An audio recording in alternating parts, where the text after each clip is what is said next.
And I have 3 letters that I wrote to my student loan officer here that I'd like to read to you. Letter number 1.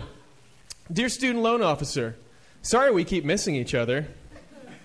We sure have a real game of phone tag going on here, don't we? And it seems like you're always it, LOL. I got all your calls and letters, and I understand your concern. It's difficult to believe that it's been 8 years since I made a payment. But in my defense, as I'm sure you're aware, the economy is quite bleak right now, and we have been through 2 separate recessions during that time period. According to your records, I still owe your company $42,800, which, to be candid, seems to me to be a bit excessive for a Kent State degree in communications. As I am still not completely certain what this major qualifies me to do. Potential employers seem equally mystified. In any event, be assured that I am making every effort to reconcile this debt, and please reconsider the threat that you issued in your last letter, expressing your intent to involve the authorities. That sort of bully mentality will not expedite the return of your $42,800. If anything, it may undermine your cause. After all, as the old saying goes, you'll catch more flies with honey than with vinegar. Yours in friendship, Mike Polk, Jr. Letter 2. Dear student loan officer, boy, you sure are persistent. I just now received your year's worth of voicemails. Sorry about that. I got a new phone about a year ago, and I'm still working out the bugs. Technology hates me, LOL. Your year's worth of letters was also just finally forwarded to me.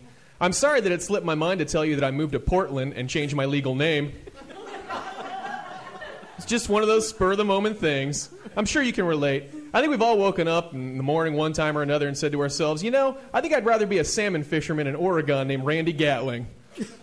So I moved to this remote cabin and put my old life behind me. But darn if you didn't track me down, student loan officer.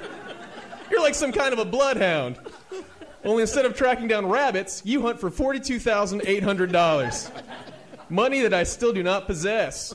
I do want to mention again how disappointed I am that you won't even consider my suggestion of utilizing the barter system to help me pay down this debt.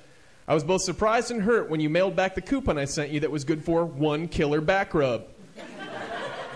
A coupon that I valued at $7,200. You described that price as ridiculous. But that's only because you've never had one of my killer back rubs. Trust me, you were getting a deal. And believe me when I tell you that one way or another, I will put this debt behind me. Yours in financial responsibility, Mike Polk, Jr. My final letter. Dear student loan officer, I have your son.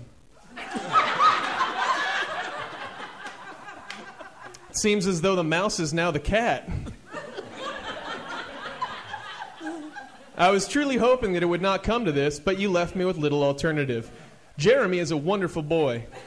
He may or may not have an extremely bright future ahead of him. Children are such a blessing. They really are invaluable, aren't they? However, if I were forced to place a value on Jeremy, I would ballpark it at around $42,800. Would that sound about right to you? I've included one of Jeremy's baby teeth as a token of good faith. This one came out naturally. I anxiously await your response. Yours in cold, unflinching sincerity, Mike Polk, Jr. And now it's really just a waiting game.